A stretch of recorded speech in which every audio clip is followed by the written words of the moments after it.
வணக்கம். இது பரதி ஊடகத்தின் காலை நேர பிரதான செய்திகள். முதலில் தலைப்புச் செய்திகள்.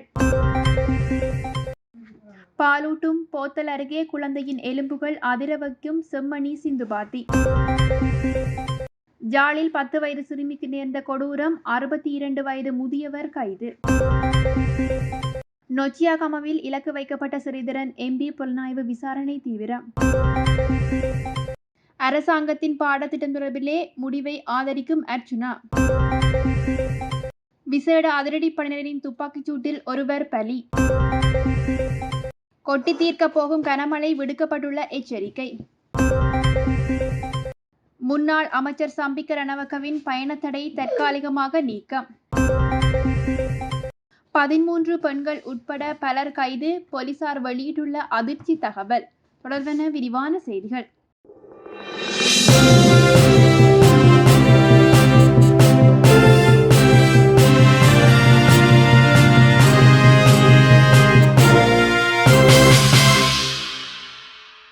யாழ்ப்பாணம் செம்மணி குழந்தையின் எம்பு தொகுதி ஒன்று அகழ்ந்து எடுக்கப்பட்டுள்ளது.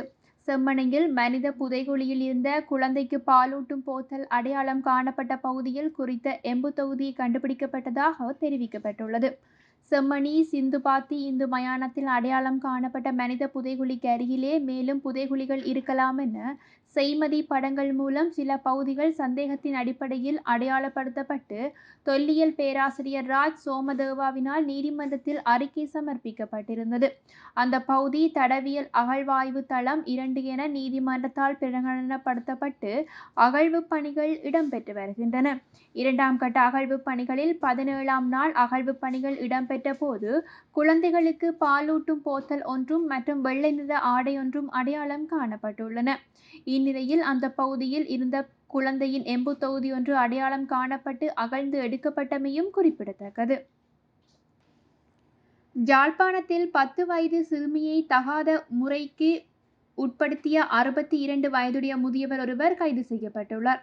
யாழ்ப்பாணம் ஊர்காவல்துறை காவல் பிரிவுக்குட்பட்ட வேலனை துறையூர் பகுதியில் குறித்த சம்பவம் இடம்பெற்றுள்ளது. குறித்த சம்பவம் தொடர்பிலே தெரிய வருகையில் கடந்த சனிக்கிழமை அன்று குறித்த சிறுமி துறையூர் களத்துறை சங்கத்திற்கு அருகிலே உள்ள கடைக்கு ஜூஸ் வாங்க சென்றுள்ள நிலையில் கடையின் உரிமையாளரான 62 வயது மதிக்கத்தக்க நபர் குறித்த சிறுமியின் கடையின் உள்ளே அழைத்து குளிரூட்டியில் இருக்கும் ஜூஸை எடுக்குமாறு சிறுமிக்கு தெரிவித்திருக்கின்றார். சிறுமி ஜூஸை எடுக்க முற்பட்ட போது குறித்த கடையின் உரிமையாளரான சந்தேக நபர் சிறுமியின் பின்புறமாக கட்டி அணைத்து கடுமையாக பாலியல் துன்புறுத்தல் செய்துள்ளார்.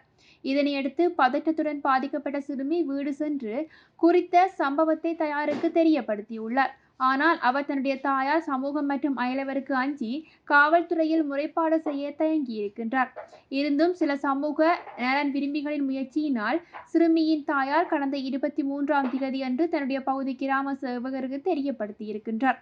இதனையடுத்து 24ஆம் தேதி வேரணை பிரதேச செயலகத்தினுள் சிறுவர் நடத்தை அலுவலகத்தில் முறைப்பாடு செய்யப்பட்டு ஊர்காவல்துறை காவல் நிலையத்தில் அன்றைய தினமே முறைப்பாடும் செய்யப்பட்டுள்ளது.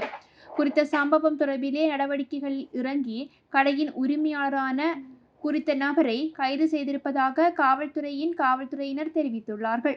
மேலும் குற்றவாளியை நீதிமன்றத்தில் முன்னிலைப்படுத்த நடவடிக்கை எடுக்கப்பட்டுள்ளதாகவும் தெரிவிக்கப்பட்டுள்ளது. நாடாளுமன்ற உறுப்பினர் ஸ்ரீதரனின் தனிப்பட்ட பாதுகாப்புகள் தொடர்பிலே பல்வேறு விடயங்கள் பேசப்பட்டு வருகின்றன. நொச்சியாகம பகுதியில் ஒருமுறை துப்பாக்கிச் சூட்டுக்கு இலக்காகியிருந்தார். நாடாளுமன்ற பயணம் செய்த போது தடுத்து வைக்கப்பட்டிருந்தார். இந்நிலையில் அண்மையில் நடந்த பாதுகாப்பு குழு கூட்டத்தில் பாதுகாப்பு அமைச்சு சார்பிலே இலங்கையின் 5 நாடாளுமன்ற உறுப்பினர்களும் முன்னாள் நாடாளுமன்ற உறுப்பினர்களும் சிலருக்கு பாதுகாப்பு வழங்கினோம் என குறிப்பிட்டுள்ளனர். அதில் தன்னுடைய பெயரும் வாசிக்கப்பட்டுள்ளதாக ஸ்ரீதரன் தெரிவித்திருப்பதாக தகவல்கள் வெளியிடப்பட்டுள்ளன. வரலாற்று பாடத்தை தெரிவு பாடமாக மாற்றும் அரசாங்கத்தின் முடிவு சரியானது என்ற வகையில் நாடாளுமன்ற உறுப்பினர் அர்ச்சுனா ராமநாதன் கருத்து வெளியிட்டுள்ளார். 1600ஆம் ஆண்டு முதல் இலங்கையில் நல்ல வரலாறு இல்லை என தனக்கு தெரியும் எனவும் கூறியுள்ளார். அத்துடன் இலங்கை தமிழ் மக்களுக்கு சொந்தமானதா அல்லது சிங்கள மக்களுக்கு சொந்தமானதா என்பதை வரலாறு கற்பிக்கவில்லை எனவும் அத்தகைய பிளவுவாத கருத்துக்களை மக்கள் மனதிலே பதிய வைக்க கூடாது எனவும் குறிப்பிட்டுள்ளார். தேவைப்பட்டால் மட்டுமே படிக்க வேண்டிய விருப்ப பாடமாக வரலாறு மாற்றப்பட வேண்டும் எனவும் அர்ச்சுனா ராமநாதன் தெரிவித்துள்ளமை குறிப்பிடத்தக்கது. கொழும்பு தெகிவளை தொடருந்து நிலையத்திற்கு அருகிலே கடந்த 18ஆம் தேதி காலை நபர் ஒருவரை குறிவைத்து துப்பாக்கிச்சூடு நடத்திய நபர் இன்று காலை சுட்டுக் கொல்லப்பட்டுள்ளார். விசேட அதிரடிப்படையினர் நடந்த துப்பாக்கிச்சூட்டு சண்டையிலே அவர் கொல்லப்பட்டுள்ளதாக தெரிவிக்கப்பட்டுள்ளது. கொந்தலாவிட்ட பகலகம கடவத்துவ பகுதியில் உள்ள கைவிடப்பட்ட வீட்டில் காவல்துறையினர் விசேட அதிரடிப்படை அதிகாரிகள் குழுவும் ஆய்வு செய்துள்ள நிலையில் அங்கு மறைந்திருந்த சந்தேக நபர் விசேட அதிரடிப்படை அதிகாரிகளை நோக்கி துப்பாக்கிச்சூடு நடத்திய நிலையில் விசேட அதிரடிப்படை அதிகாரிகளும் துப்பாக்கிச்சூடு நடத்தியுள்ளார்கள். இந்த துப்பாக்கிச்சூட்டில் படுகாயமடைந்தவரே உயிரிழந்துள்ளதாக கூறப்பட்டுள்ளது. வடமேல் மாகாணத்தில் பல தடவைகள் மழை பெய்யக்கூடிய சாத்தியம் காணப்படுவதாக குறித்த விடயத்தை வளிமண்டலவியல் திணைக்களம் அறிவித்துள்ளது. மேலும் சப்ரமுகவ மேல் மாகாணம் மற்றும் மத்திய மாகாணங்களிலும் காலி மற்றும் மாத்தறை மாவட்டங்களிலும் அவ்வப்போது மழை பெய்யும் என கூறப்பட்டுள்ளது. மத்திய மலை நாட்டில் மேற்கு சரிவு பகுதிகளிலும் வடக்கு வடமத்திய மற்றும் மத்திய மாகாணங்களிலும் புத்தளம் திருகோணமலை மொன்றாகலை மற்றும் ஹம்பாந்தோட்டை மாவட்டங்களிலும் அவ்வப்போது மணிக்கு 55 தொடக்கம் 60 km/h வரையிலான வேகத்தில் பலத்த காற்று வீசக்கூடும் என கூறப்பட்டுள்ளது.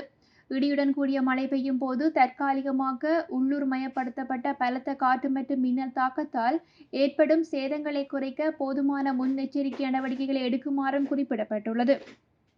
முன்னாள் அமைச்சர் பாட்டாளி சம்பிக்க ரணவக்க தொடர்பான வழக்கை எதிர்வரும் நவம்பர் மாதம் 18 விசாரணைக்கு எடுத்துக் கொள்ளவும் அதுவரை அவருக்கு விதிக்கப்பட்ட பயண தடையை தற்காலிகமாக நீக்கவும் நீதிமன்றம் உத்தரவிட்டுள்ளது.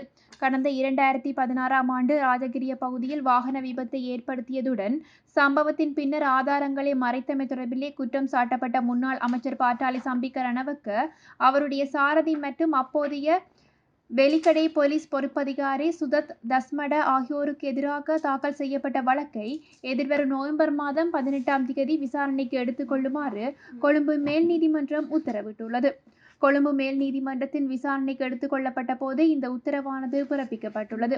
இதேவேளை பிரதிவாதி பாட்டாளி சம்பிக்க ரணவக்க சார்பிலே ஆஜரான ஜனாதிபதி சட்டத்தரணி சரத் ஜேமன்னே அடுத்த நீதிமன்ற திகதி வரை தன்னுடைய கட்சிக்காரருக்கு விதிக்கப்பட்டுள்ள பயண தடையை தற்காலிகமாக நீக்குமாறு பிறப்பித்துள்ள கோரிக்கையையும் விடுத்திருக்கின்றார். அதன்படி குற்றம் சாட்டப்பட்ட பிரதிவாதிக்கு விதிக்கப்பட்ட பயண தடையை தற்காலிகமாக தளர்த்த உத்தரவிடப்பட்டுள்ளதாகவும் கூறப்பட்டுள்ளது.